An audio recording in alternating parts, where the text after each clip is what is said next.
otočíte. Trošku bližšie ohľadne samotného patogénu. Ten patogén je polymorfný. Áno, toto je scafoideus. Toto je scafoideus. To zle. je druhé nymfálne štádium.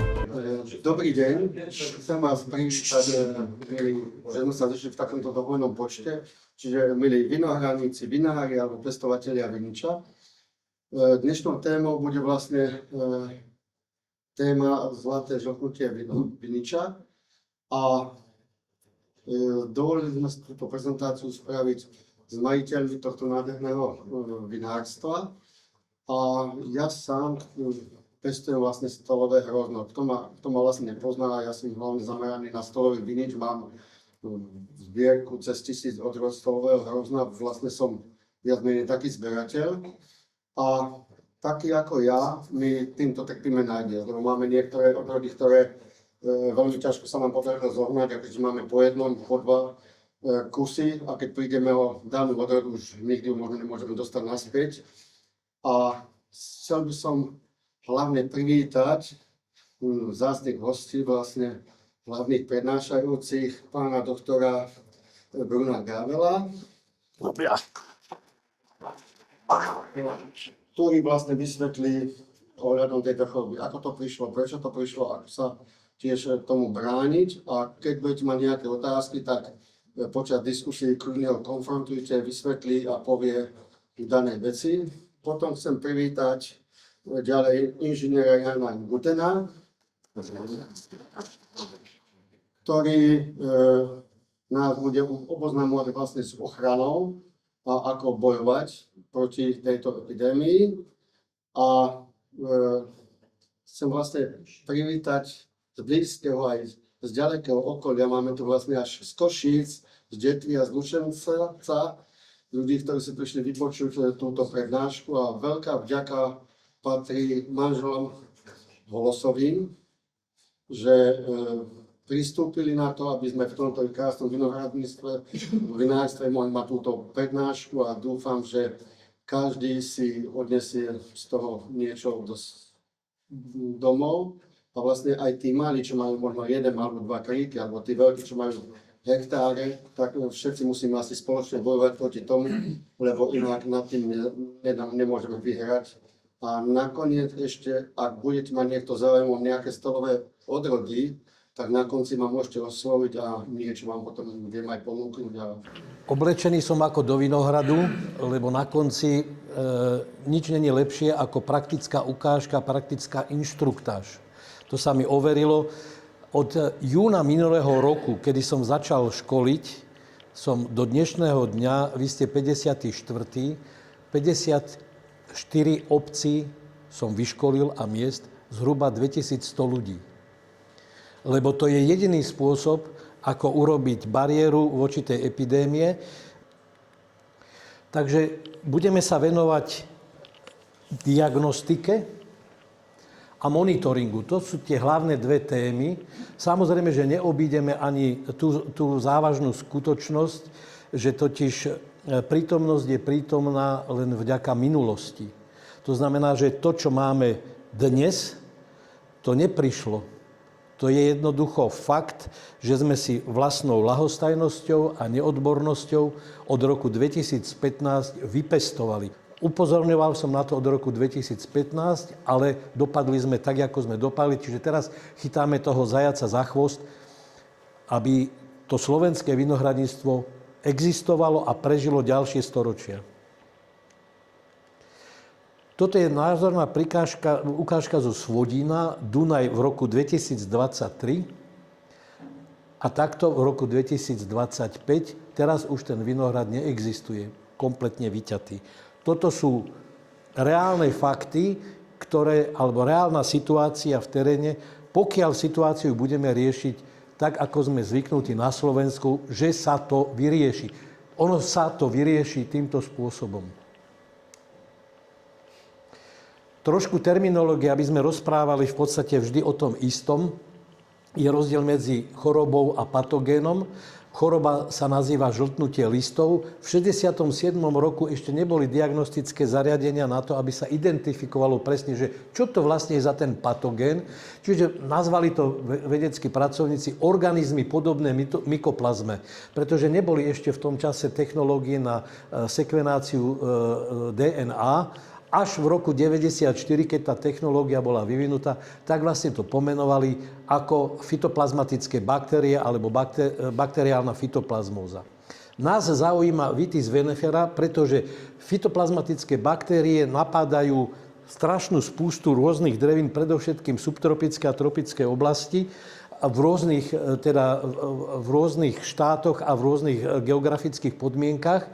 Nás zaujíma Vitis vinifera. To, čo vlastne spôsobuje, je označené brestová žltačka. Kmeň, to je dôležitý tento kmeň.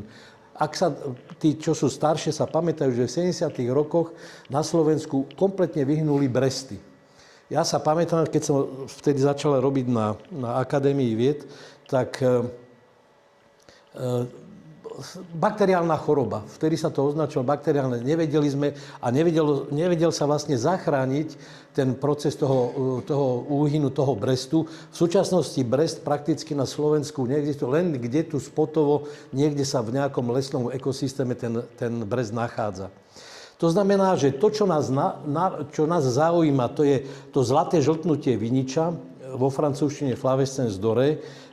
To spôsobuje práve bakteriálna fytoplazmóza, ale to je latinské, to vás nebude otravovať, ale dôležité sú tieto dva kmene, C-kový a D-čkový. Hej, to je veľmi, veľmi dôležitá vec, lebo vidíte, že ten kmeň je rovnaký, tak ako brestová žltačka, ale už tie druhové špecifikácie hovoria práve o tom C a D. Treba povedať, že bakteriálna fytoplazmóza vždy bola v Európe. Vždy bola aj na viniči a to je to, čo poznáme pod názvom stolbur. Hej, to je zase ten istý kmeň, ale toto je dôležité, to odlišuje druhovo od týchto, ktoré spôsobujú epidémiu.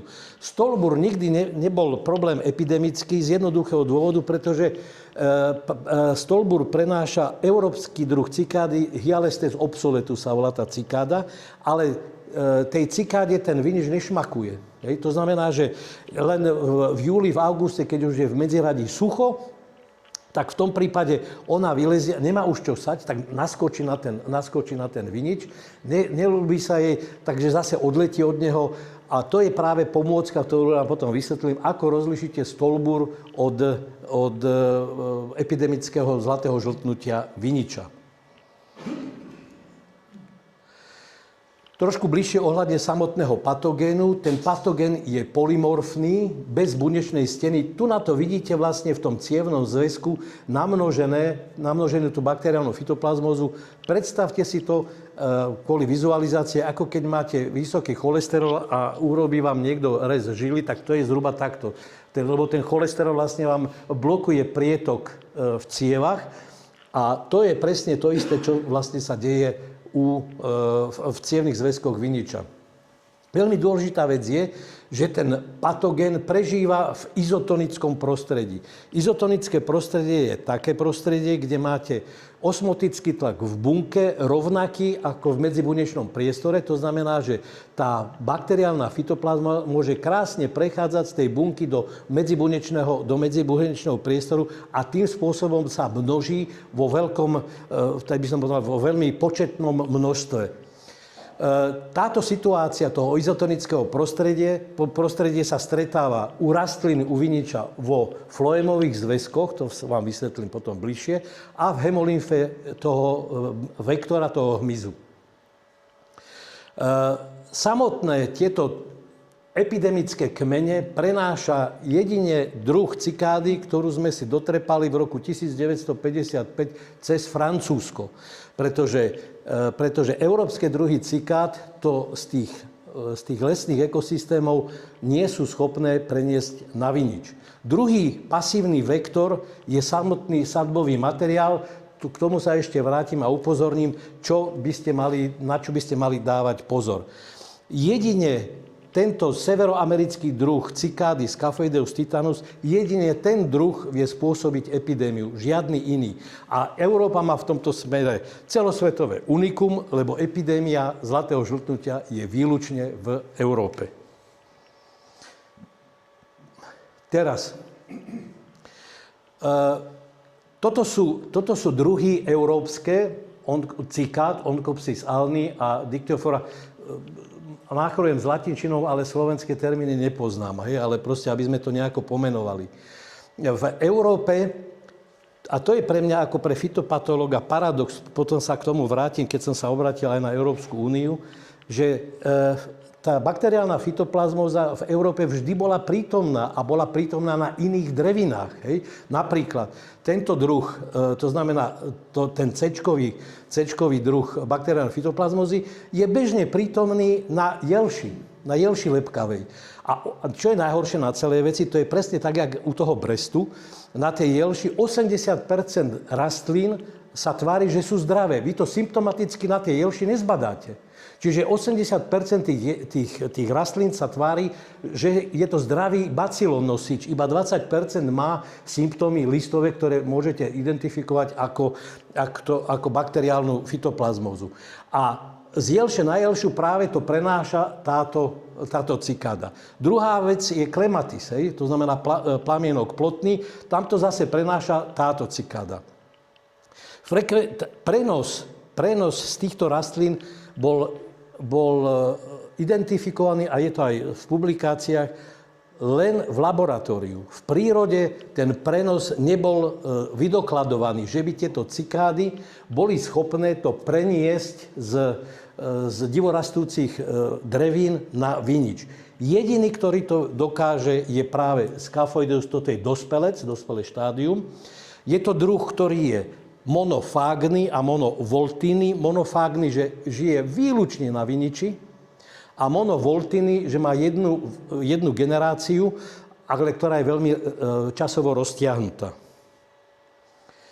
Toto sú tie hostiteľské rastliny, kde tie bakteriálne fytoplazmózy, ktoré nás zaujímajú, to znamená ten C-čkový a D-čkový druh, sa nachádzajú bežne. Jelša lepkáva, plamienok plotný, pajasen žliaskatý.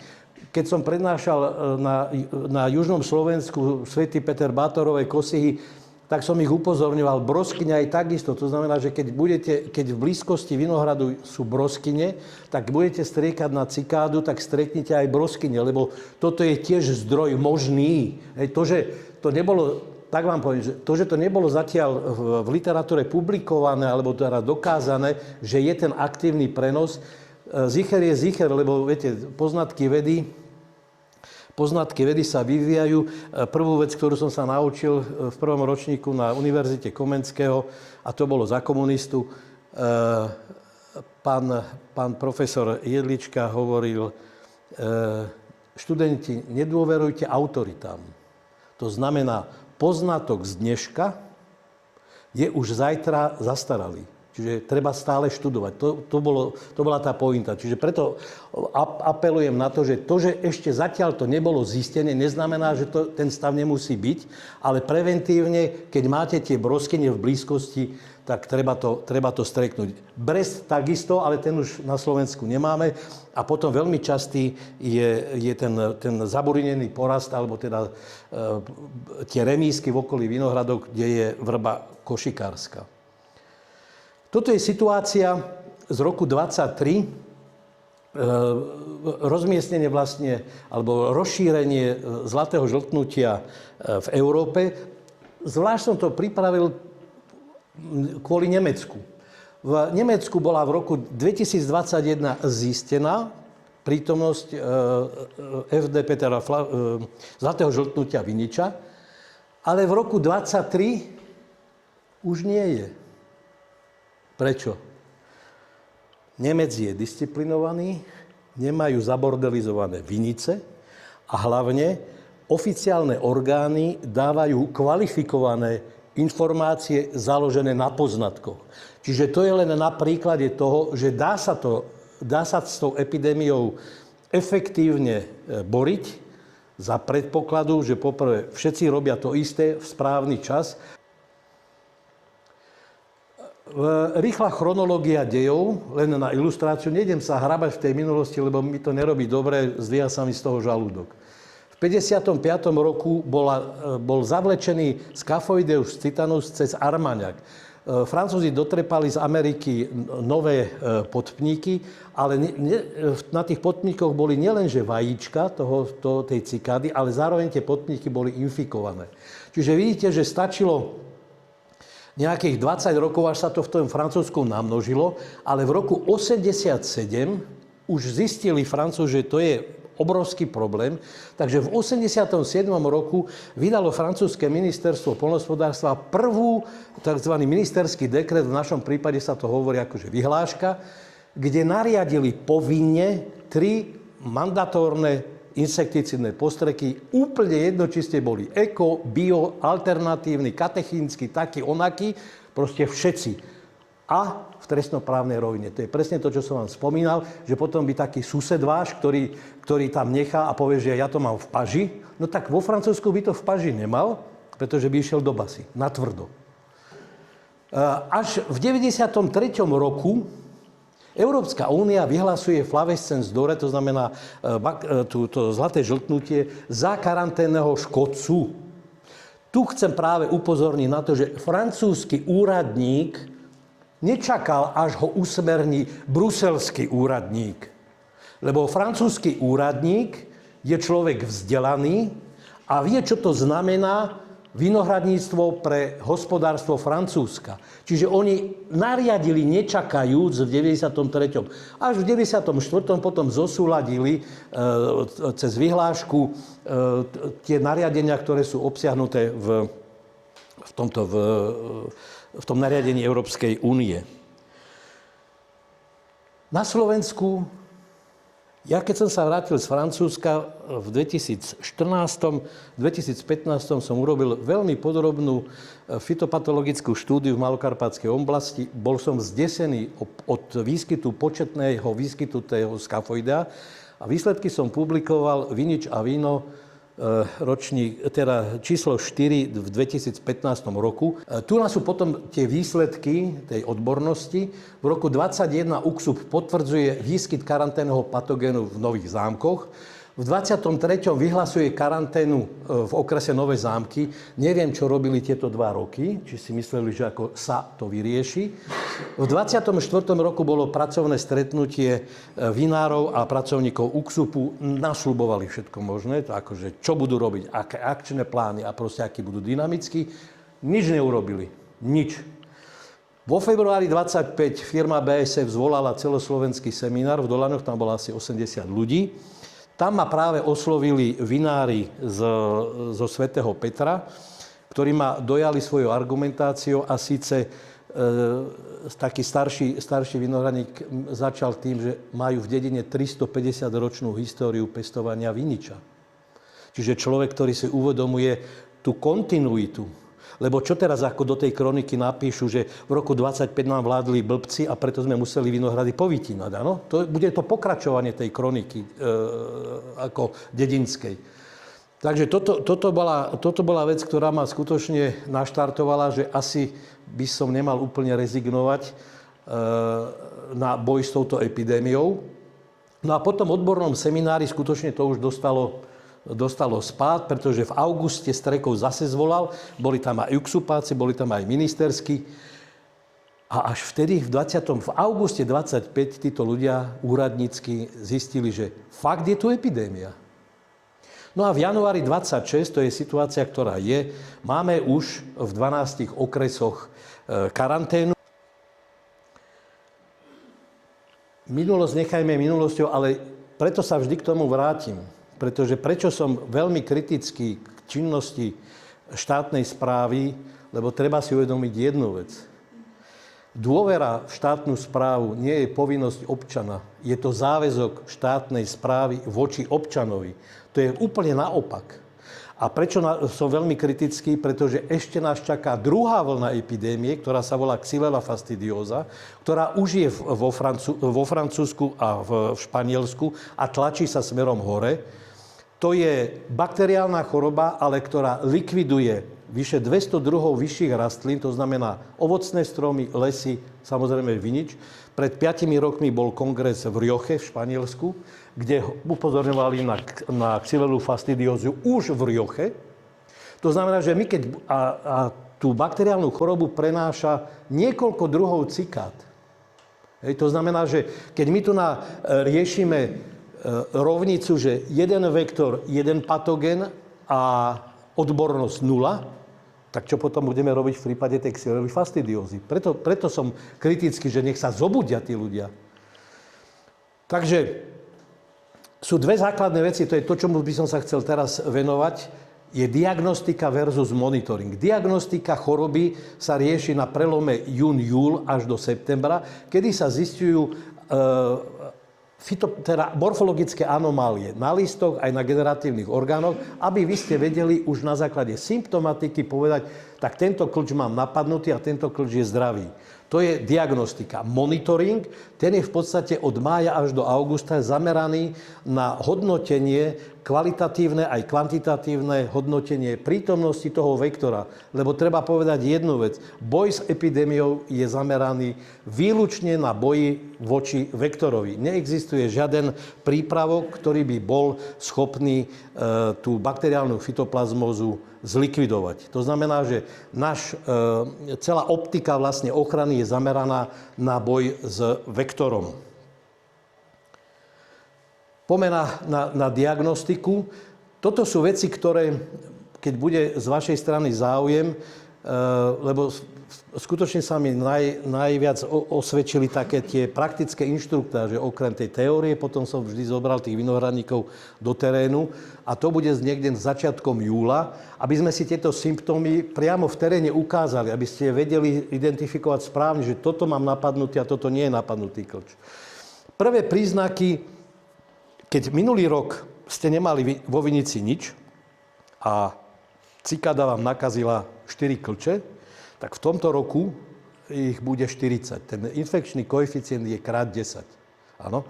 A prvá vec, ktorá sa dá hneď na začiatku sezóny, už pri raste, povedzme, letorastu do nejakých 60-70 cm, keď máte 9 až 12 listov, tak viete to podľa tzv. Zigzagingu, skrátené internódia medzi listami. Áno.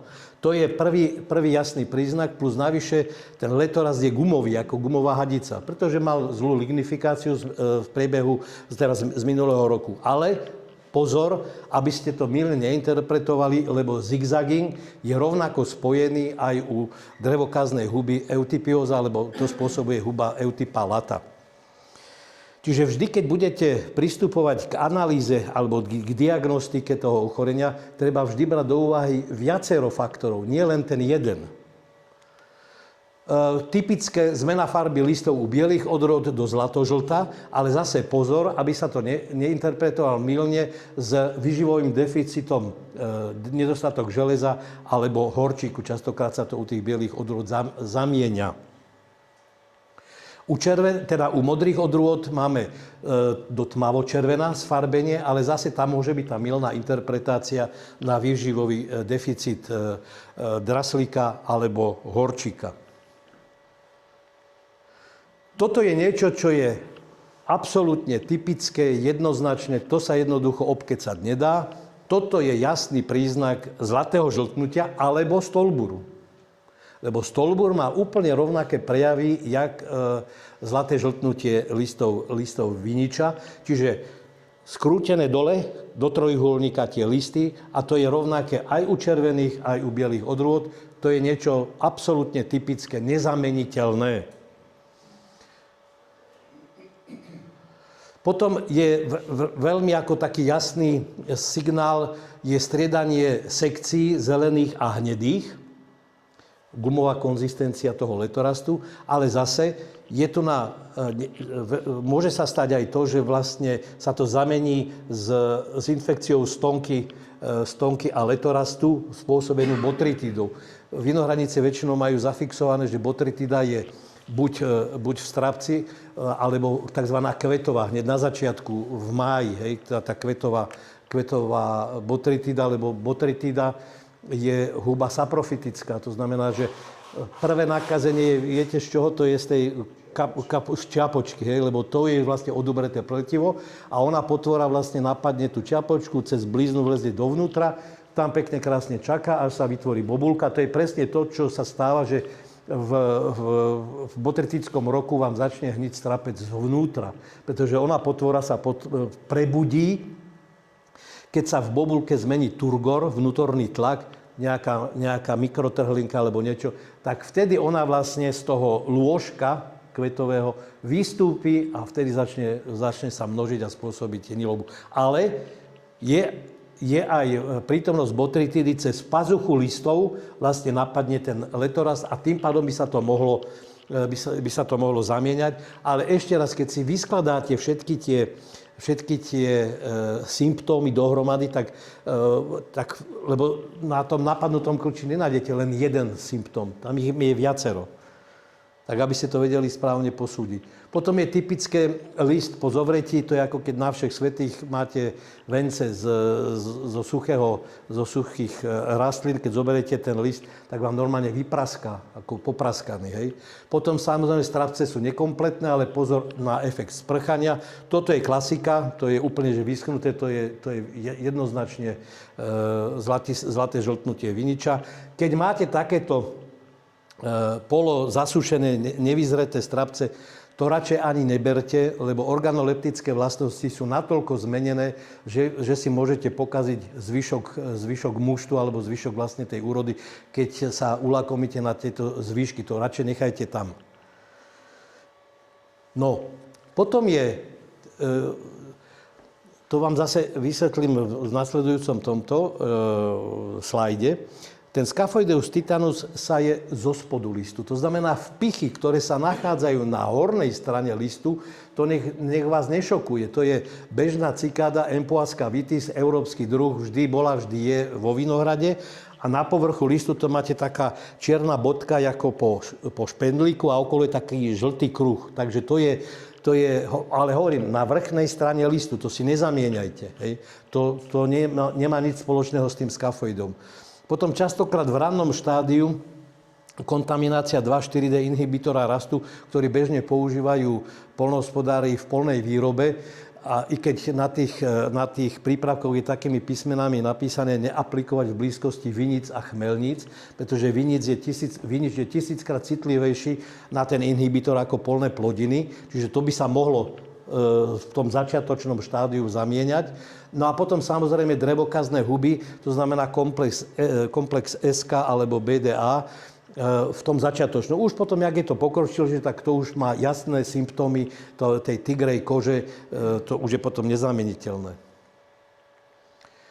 No a potom samozrejme, že otázka rozlíšiť stolbúr od zlatého žltnutia, to sa môže robiť len sekvenáciou génov, ale tá pomôcka je taká jednoduchá a síce keď vôjdete do riadku a teraz máte, že jeden klč mám napadnutý s príznakmi, potom 8, 10 nič a ďalší, tak to je jednoznačne stolbúr, pretože tá cikáda, tá európska cikáda Hyalestes obsoletus, ona jednoducho preskáče, jej to nešmakuje jej ten vinič.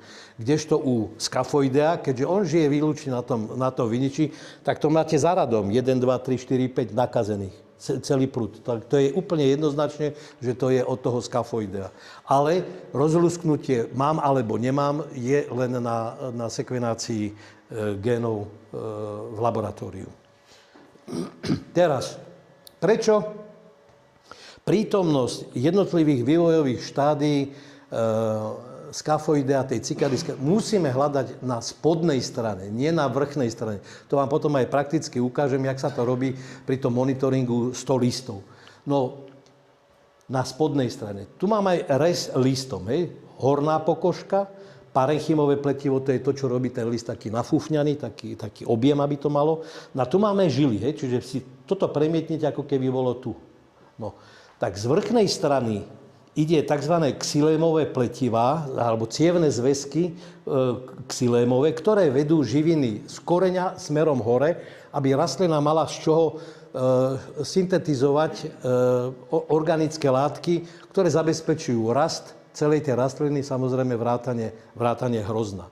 Na spodnej strane, keď si zoberieme ten prierez, sa nachádzajú tzv. Floémové zväzky a tie naopak vedú z listov, zvádzajú živiny do celej rastliny vrátane koreňa. Hej, to znamená, že ten kolobeh xylém, floém, ten jednoducho takto v priebehu sezóny funguje.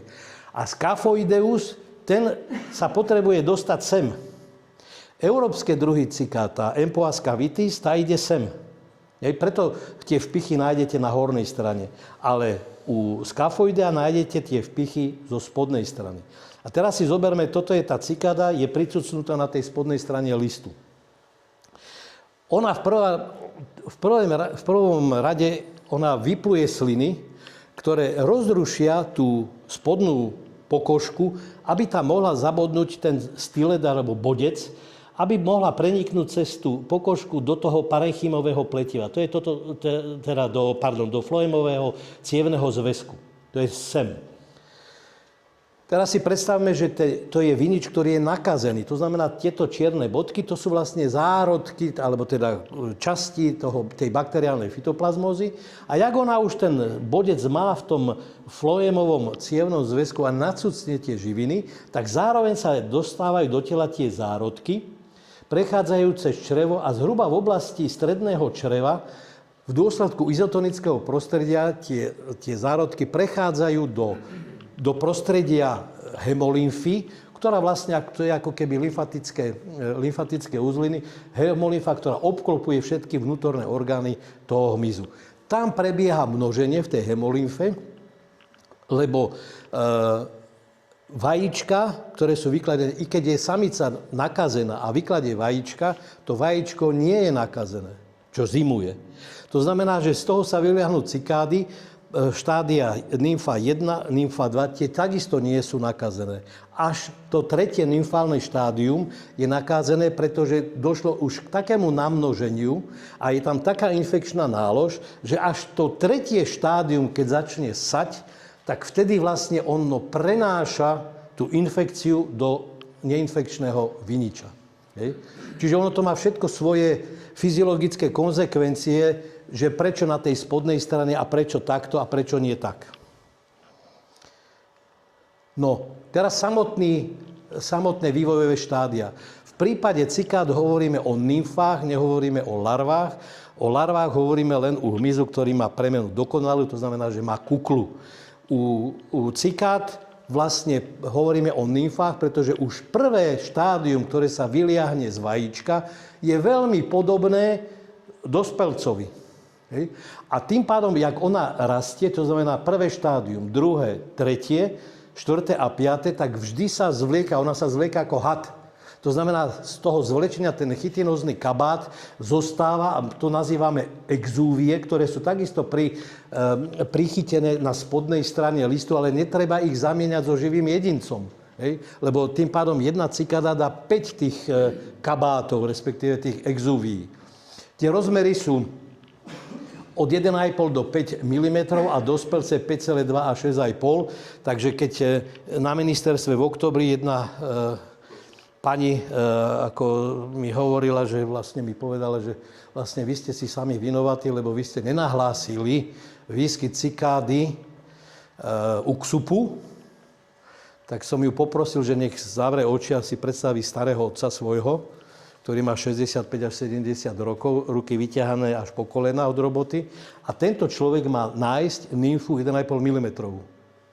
Ako rozprávajme ako dospelí ľudia, nie len silou mocou niečo povedať. To znamená, že v teréne budeme kontrolovať výskyt týchto štádií, toto nepočítame, tú exúviu. Monitoring, dve možnosti, žlté lepivé platne.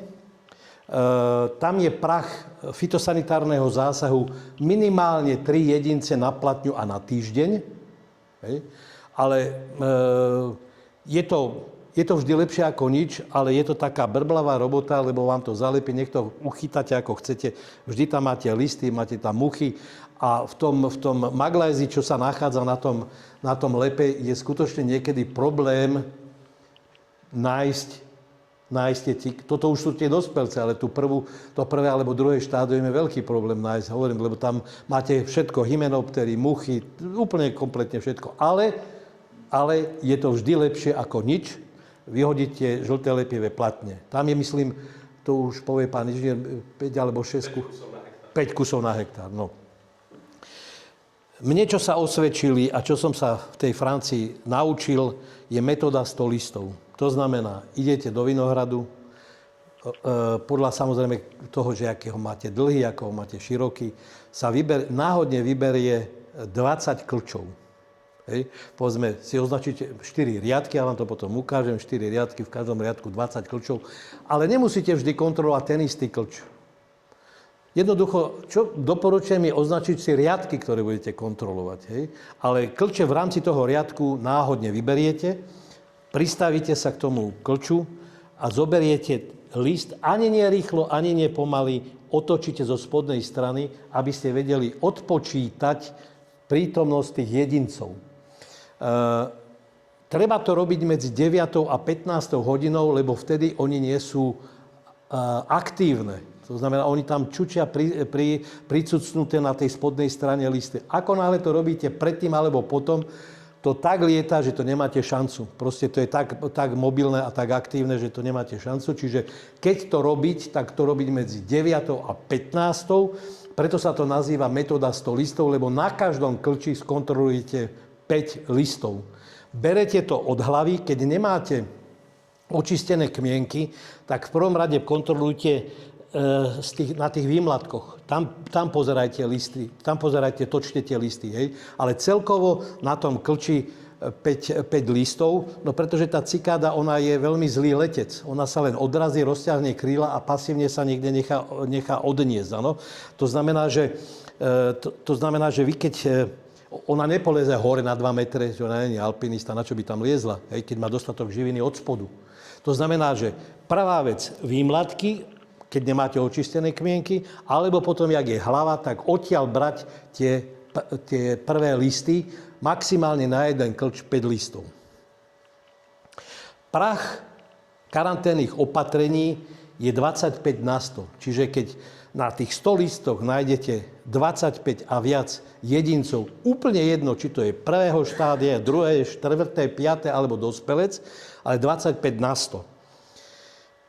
Teraz som posielal signalizáciu pre obce, ktoré teda chcú spolupracovať, čo sa týka signalizácie, tak som im posielal a majú samozrejme, že im meriame meteorologické údaje, buď z vlastnej stanice, alebo potom cez satelity. To znamená, že situácia je taká, že keďže už tie obce urobili aj postreh na vajíčka, aj prvý fitosanitárny zásah, ja vám to potom vysvetlím, na prvé liahnúce sa jedince, tak tie počty sú tak okolo 5 až 6 na 100 listov. Čiže teoreticky, keby sme nemali zabordelizované vinohrady, keby sme boli jak v tom Nemecku, tak by som povedal, netreba striekať. Ale keďže my máme zabordelizované vinohrady, neudržiavané vinohrady a keď som kontroloval v tých zanedbaných vinohradoch, no tak tam to bolo rádovo vyššie. Tam bolo od 15 do 18 jedincov na 100 listov. Takže i napriek tomu som povedal, striekajte, lebo vy neviete, čo vám od toho suseda doletí. Čiže urobte si clonu, insekticídnu clonu. Zakiaľ sa nedorieši, lebo bez stejne sa môžu tváriť ministerské ako chcú, ale bez zmeny legislatívy ten problém sa vyhrať nedá, alebo sa nedá vyriešiť. Bez zmeny legislatívy. Aby takí výkukové, jak ste spomínali, aby nešpekulovali, aby to vedeli, že to je v trestnoprávnej rovine. Lebo profesionálni vinohradníci môžu robiť, čo chcú, aj tak to nezachránia. No toto je to, čo som vám spomínal. To je len taký ilustračný plán. Keď som prednášal v Strekove, tak som mi to hovoril. Čiže máte 4 riadky, fajn, keď si ich označíte, čiže riadok číslo 3, 6, 8, 10. A v rámci toho v každom riadku, keďže sú 4, 5 klčov. Ale v podstate, ešte raz, náhodne, podľa toho, nemusia to byť vždy tie isté. Doporučujem tie riadky, aby ste vždy mali rovnaké. A to značenie, aby ste vedeli, že zhruba, či to máte výskyt v strede, na jednom konci alebo na druhom konci. A protokol je takýto. Hej. To je, keď som prednášal v tom 5. mája v Strekove, čiže do tej tabulky si dáte názov obce, miestnu lokalitu, jak sa volá, ja neviem, Stará hora alebo niečo. Odroda by bolo fajn, keby ste napísali. A potom BBH, to znamená fenologické štádium.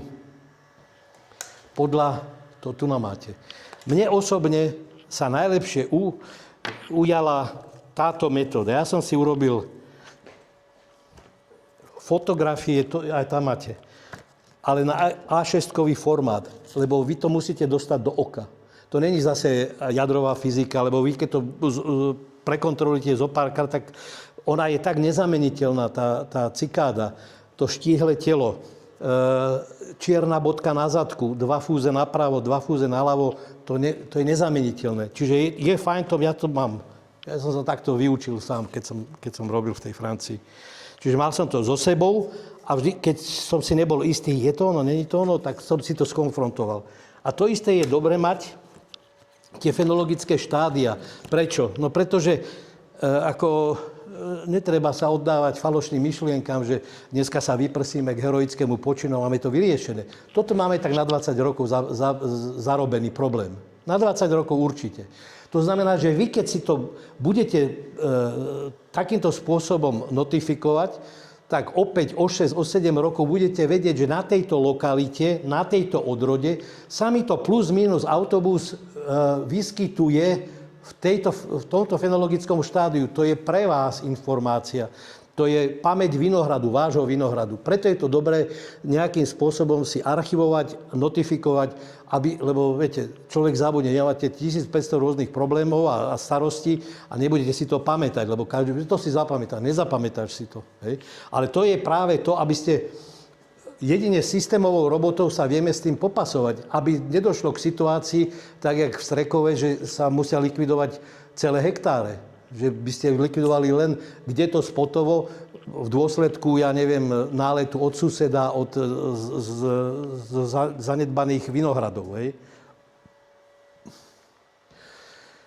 Celá ochrana, alfa omega celej ochrany je zameraná na správne načasovanie. To znamená na štádium nymfy 3. Tu je to L, viete, to zo začiatku, keď sa začalo riešiť tá epidémia, tak zrazu sa objavilo strašne veľa odborníkov.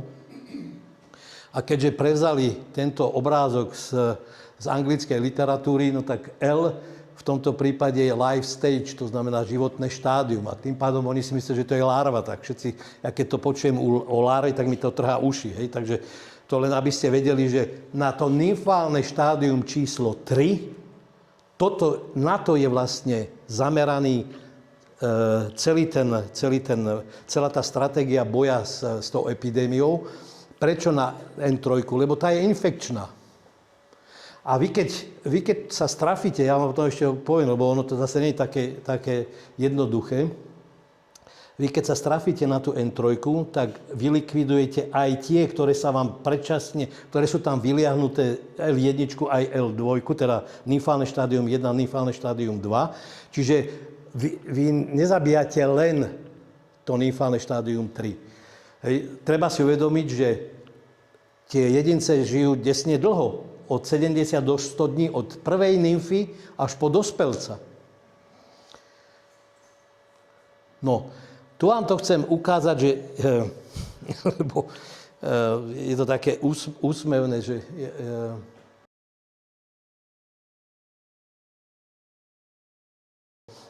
doporučuje postreky. Viete, oni vždy zajdu na stránku združenia a tam kúknú, čo napísal Gábel.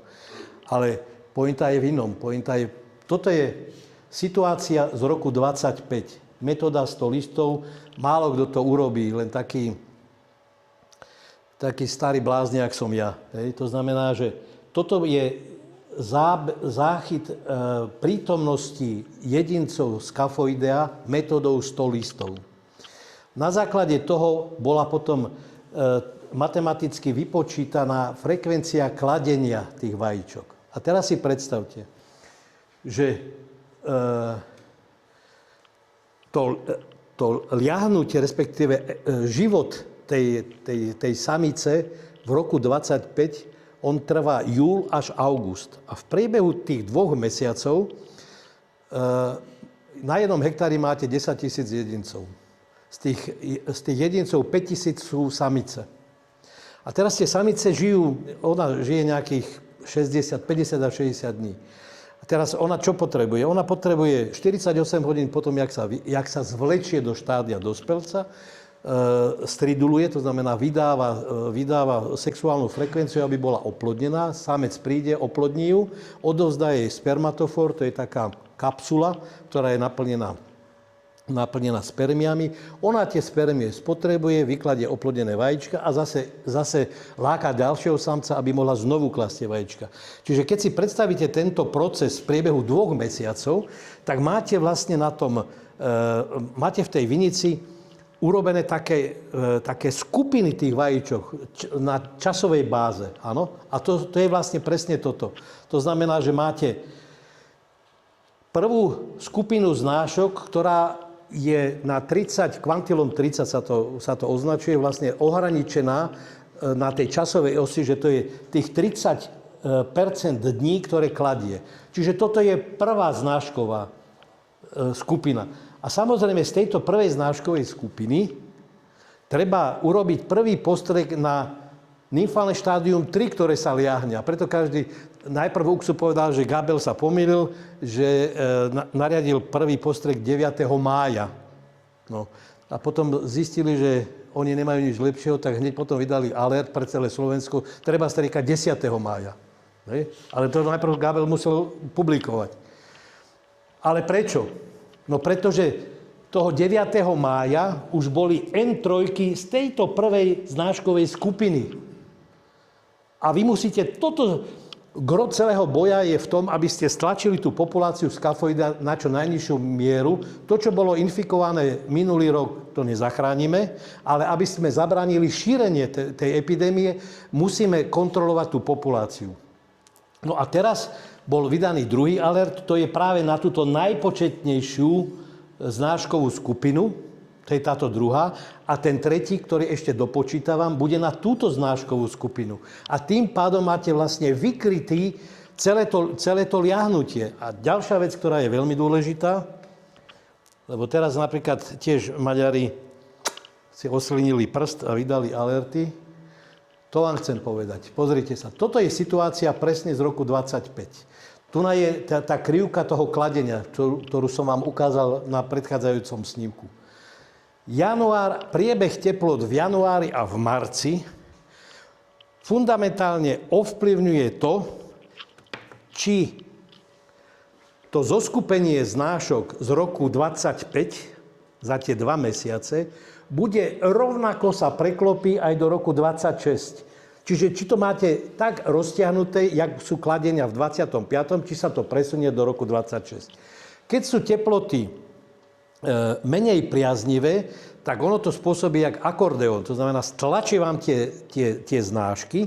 To znamená, že už to nemáte roztiahnutie na 60 dní, ale povedzme na 30 alebo 45 dní podľa priebehu. Ale to treba vypočítať. To treba vypočítať, aby ste vedeli predpovedať správne tie postreky. Teraz sme v tej istej situácii, ako v roku 2020, to znamená, tie podmienky neboli, by som povedal, limitujúce pre vývoj tých vajíčok. To znamená, že my teraz máme tie 3 znáškové skupiny a na každú treba urobiť to správne načasovanie na tú N3, na to tretie nymfálne štádium. A to je vlastne celá pointa tej stratégie, aby ste vždy striafali na to infekčnú, lebo tým zabíjate aj N1, N2 z predchádzajúcich, prípadne nejaká N4, ktorá sa tam zaplietla, ale vždy to dávate na ten stred. A to treba správne vypočítať ideálne na základe meteorologických údajov, ktoré máte priamo z meteostanice. Tam, kde nie sú meteostanice nainštalované, či vo Vinici, alebo ja som vyzýval aj obce, aby povedzme si pre celú obec zakúpili jednu tú stanicu. Lebo Je tam možnosť nakupovať aj cez Švajčarov, to je tá firma Meteoblue, tie meteorologické údaje, ale oni nie sú tak presné.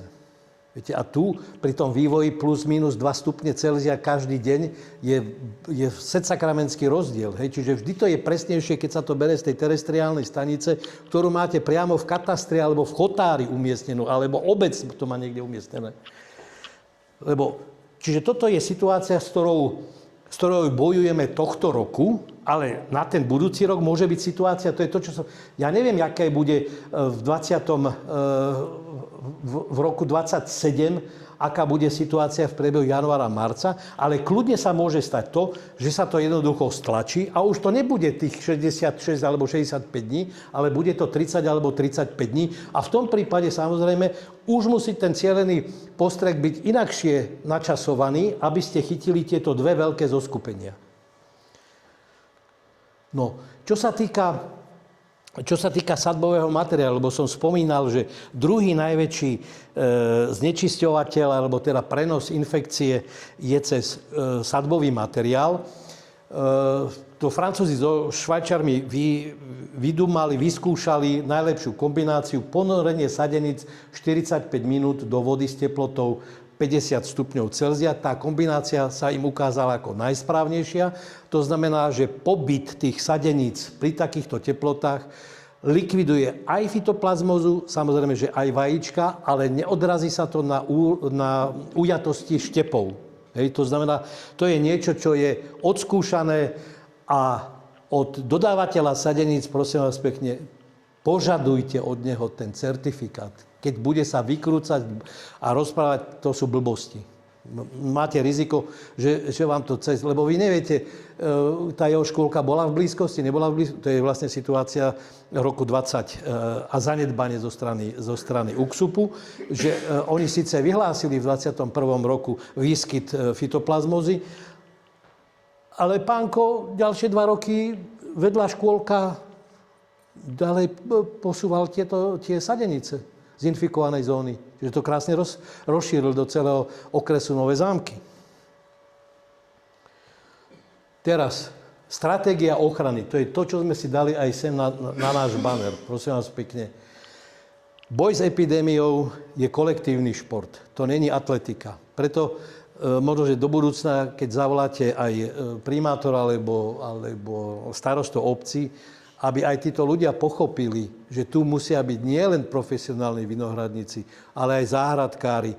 Každý, kto má aj 3 alebo 4 klče, tie jeho 4 klče sú rovnaký zdroj infekcie ako vašich 0,5 hektára alebo celý hektár. Čiže to musí byť kolektívny šport. Preto by mal vlastne ten alert pre kataster územia by mal vyhlasovať starosta alebo primátor. Haló, teraz všetci striekajte. Aj ten, čo má 4 klče. To znamená, že prvý pilier kolektívnej ochrany je ten certifikát na ošetrenie tou teplou vodou. To je prvá a základná vec, aby v prípade dosadby vy ste si neurobili to, že o 4 roky zase budete klčovať. Druhá vec je monitoring. Monitoring vo Francúzsku minimálne raz v roku starosta zvolá všetkých občanov a spoločne idú v rámci katastra kontrolovať vinice. Urobia rojnicu, majú také špagáty. Keď niekto nájde klč so symptómy, tak to označia. Keď tam ten dotyčný není, to je jedno, či tam je alebo není. Proste idú a kontrolujú. A keď tam dotyčný není, tak starosta, Fero, máš tam tie klče, urob s tým niečo, vyťať treba. Hej? A má to označené. Čiže to je... Lebo výkukovia sú všade. My ako nie sme v tomto špecificky. Aj vo Francúzsku sú výkukovia. Jeden sa dokonca biodynamicky tento súdil so štátom. No tak prehral na celej čiare, musel vyťať vinohrad, zaplatiť pokutu a má vymalované. Hej. A samozrejme individuálny monitoring. V tomto štádiu, to vám potom ukážem, tá metóda 100 listov, aspoň jedenkrát v týždni urobiť tú metódu 100 listov. Tým pádom máte operatívnu informáciu. To, čo som vysvetľoval na našom stretnutí v Modre, predtým v Strekove. Proste, jak to raz dostanete do rutiny, viac než pol hodinu vám to nezabere, ale máte okamžitú informáciu v daný deň. Mám to tam alebo nemám? A koľko mám toho skafoidea? To je presne to, čo som chcel ja predísť v roku 2015, keď som apeloval na UKSUB, lebo ja som toto v tom 95. 96. roku v tej Francii zažil. Tam klčovali na 100 000 hektárov. Tam, najmä v oblasti Bordeaux, tam nejakých 5-6 hektárov uživí štvorčlennú rodinu, tam sa tí chlapi vešali, pretože on dostal nariadenie vyťať vinicu, mal úvery na techniku a on nebol schopný potom vysadiť nové. Až potom francúzska vláda zistila, že to je taký veľký problém, lebo skutočne tam sa tí ľudia vešali, tak potom urobili tú finančnú pomoc na tie kompenzácie, aby tí ľudia jednoducho nezdochli. A to sú vinice, ktoré sú veľmi, veľmi bonitné. A to je presne to, čo som ja nechcel vidieť na Slovensku. A preto som od toho roku 2015 apeloval na pracovníkov UKSUPu, ale jak som vám spomínal, rozpráva hluchého so slepým. No a potom štvrtý pilier je vlastne ten monitoring a insekticídna ochrana. Hej. Môžeme sa tu nabaviť, čak ja sa potom aj dotknem ešte tej otázky tých ekologických a jak sa to šetrné pestovanie viniča. My sme teraz vo válke. Tu na teraz není čas na experimentovanie. Tu na není čas v podstate na použitie prípravkov, ktorých účinnosť je 20%. Lebo treba si uvedomiť jeden zásadný rozdiel. To, že ministerstvo prípravok registruje, ešte neznamená, že je účinné. Lebo nikto na Slovensku účinnosť týchto prípravkov neoveruje.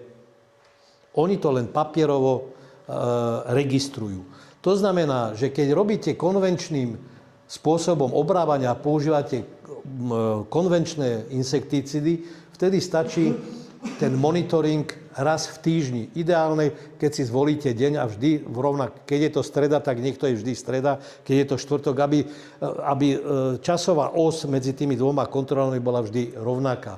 Pokiaľ robíte v bio, tak musíte kompenzovať tú nízku účinnosť tých biologických prípravkov častejším monitoringom aspoň 3 razy v týždni, aby ste sa ubezpečili, že či ten prípravok zabral, nezabral, musím to zopakovať, lebo gro vlastne tej ochrany v tom šetrnom poľnohospodárstve je postavený na prírodnom pyretríne a ten prírodný pyretrín je molekula termolabilná, to znamená, že pri zvýšených teplotách tá molekula sa rozkladá. Čiže jeho účinnosť je od 3 do 5 dní podľa toho, aké vysoké sú teploty. No a s týmto sa ja s vami ako túto teoretickú časť rozlúčim s takou pripomienkou, že sú dve profesie v poľnohospodárstve, ktoré sú odkázané na permanentné vzdelávanie, a to sú včelári a vinohradníci. A keď to vzdelávanie sa zanedbá, tak profesia zanikne. Ďakujem za pozornosť. Teraz náhodne si vyberete to. Kmienky tu sú krásne vyčistené, to znamená, že prídete a urobíte takto. Do spodnej strany. Otočíte. Viete, dám si okuláre, aby som aj niečo videl. Čo tu má sír? Sír?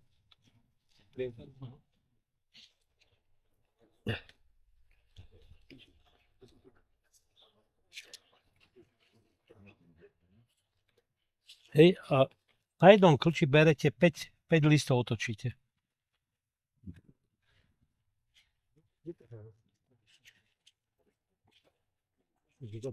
Opatrne. Tu nám máme pavúka, to nerátame.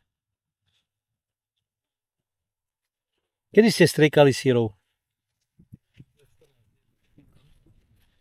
Čiže kľudne si sa rozbehnete a otáčajte. Možno, že... A každý hľadá. Možno, že niečo nájdete. Keď nájdete niečo podozrivé, tak ma zavolajte. Niečo máme hľadať. Čiže pointa je, a náhodne si vyberete tie kľúče. Jožko, poď. V tom riadku. A ty máš tiež? Otočíte 5 listov na každom. No, Milan má svoj. Ty máš Milanov. Tak je to dlhé. Tak si nechaj zatiaľ, budem fotky. Ja ho nájdem, ale teda mám.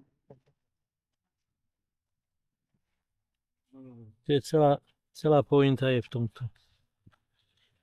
Otočiť, pozrieť. Vravím, to dostanete, lebo ako náhle to určite zbadáte, a keď nie, tak... Tieto bodky sú tie, čo ste hovorili, tie biele. Áno, to nič, to je empoas cavitis. Toto to vás netrápi. Ale to sú oni. To sú oni, ale to není tá cikáda, čo prenáša. Áno, hej? áno. Čiže na toto vôbec netreba sa kvôli tomu trápiť.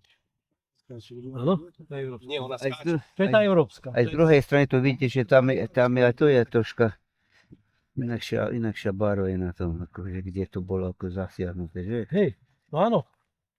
Toto tu, hej, čiže na toto vy Aha. neberiete vôbec zreteľ. To si vôbec nevšimať. Dobre. Hej? Čiže zase otočíme. Ani nie rýchlo, ani nie pomaly, proste tak akurát. A najlepšie, keď je horúco, vtedy čučia jak pricapený. Pozrite na to. To je také niečo, je. Treba sa spýtať. Neviem, či to je voláky peľ alebo kýzráni, to je čo to je. No oni sú maličké, to je to, že to je 1,5 mm, keď je to nymfálne. Vy ste vlastne, to by mohlo byť ono, veru. Však, Áno. vidíš to. To by bol. To už je ono, to je euforium. Aj, to je zlete. Hej, to ostalo. Zlečené. Nie, ono staje. To je nič. Ale toto je ono. Toto je však je to ono. Toto je ono. No toto je cikáda. Jasné. A to je to tretie? Nie, to je jednotka. Jednotka. Čiže vieme, že budeme striekať niekedy. Áno. Tak to je tovar. No, Áno, toto je Scaphoideus.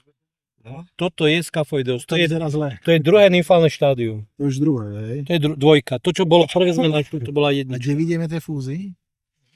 To na tom vidíš. Ja to je dospelé, tá bodka. Od tretieho to vidíte. Kde to sa ide vedľa dva ju vidíš. Toto je Aha, tu vidím. Fúz. Čiže tam je. Nie, tak to je. my sme boli na tejto. My sme na... Štvorka, trojka. Nie, to musíme ísť tu. My sme zatiaľ našli toto alebo toto. Prvá vec, čo kontroluje, tak treba pozerať prvé dva od spodu. Okay? Až potom tie hodné. Čiže keď máte vymladok, zoberiem prvé dva listy na vymladku a potom ostatné beriem už sklčať tie nižšie. niekedy na začiatku. Vidíte, tu sú zase vajíčka. Tu sú vajíčka, ale to je nejaký noctuid, to je larva, Alebo diovid. ktorá bude vyžierať listy. To tu, hej. To ale nemá nič spoločného. Belovi a tieto, čo sú? Treba rátať s jednou vecou, že keď budete robiť povedzme 2 alebo 3 insekticidné postreky, tak na ten nasledujúci rok treba dať veľký pozor a včasná aplikácia akaricidu. Lebo vybijeme, ak máte aj tyflodromus, ktokoľvek Lebo má tyflodromus, Vy vymlatíte tyflodroma a potom už sa vám premnožia.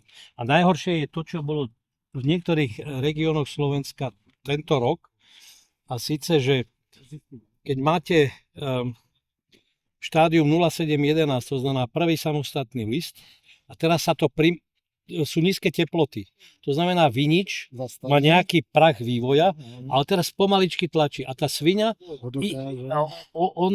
ten vinič mu neunikne. Hej? To znamená, on začne sať na prvom, potom ľahučko prejde na druhý a na tretí, ale keď je za normálnych okolností, keď sú dobré teploty, tak máte prvý, on rýchlo vybehne, ale ten roztoč to nestíha. Čiže on potom zostane na tých spodných prvé 3 až 4 listy, tie sú chytené. Ale vinič neutrpí, lebo vybehne mu hore. Hej. Čiže toto je najhoršie na celej veci, sú také nízke teploty po objavení sa prvého listu. Vtedy je veľké riziko, že tie roztoče vám to chytia. Dokonca, jak sa začne už vyvíjať generatívny orgán, to znamená štádium 53-55, keď už máte prvé tieto, tak keď je nedostatok listov, tak tá svinia ide na tie strapy. Čiže toto treba dať pozor. To majú asi nález. Máte nález? Asi je to nález, ale to ste videli, ale ja s týmto zväčšovákom to Boh vie. To nie, to je... Áno, to je ten. To je ten. To je tá jednotka, či ako sme vraveli dvojka? Jednotka. Druhé štádium. To je druhé, ne? Nie. To áno, to je dvojka. Ešte mu nevyrastli kusy. No s týmto málo, hej, to je pravdou. No čiže tu nás vzhľadom k tomu, že sme našli dvakrát nič, hej, čiže povedzme dva kusy, tak pokiaľ nemáte v blízkosti zanedbaný vzorec, Počkaj, ešte jedno. lebo to číslo 25 to není len tak, že niekto si povedal. Číslo 25 zodpovedá tomu pozorovaniu, že vtedy je to vlastne najväčšie riziko, keď 25 jedincov na tých 100 skontrolovaných listov. Vtedy by sa to malo striekať. No len ja som aj upozorňoval, dával som to do tej výzvy pre obce, že i keď je vo obrábaných viniciach je ten počet pod toto číslo, ale v pustákoch máte vysoké počty, tak to streknite, aby ste vytvorili insekticidnú clonu. Lebo keď vám to preletí, vy to neviete ovplyvniť. Keď vám to preletí, tak oni... A tu je akože, keď je ich málo, sme našli, tak je akože menšia infekčnosť. Áno. Menšia pravdepodobnosť Tak, pravdepodobne. šírenia. Hej.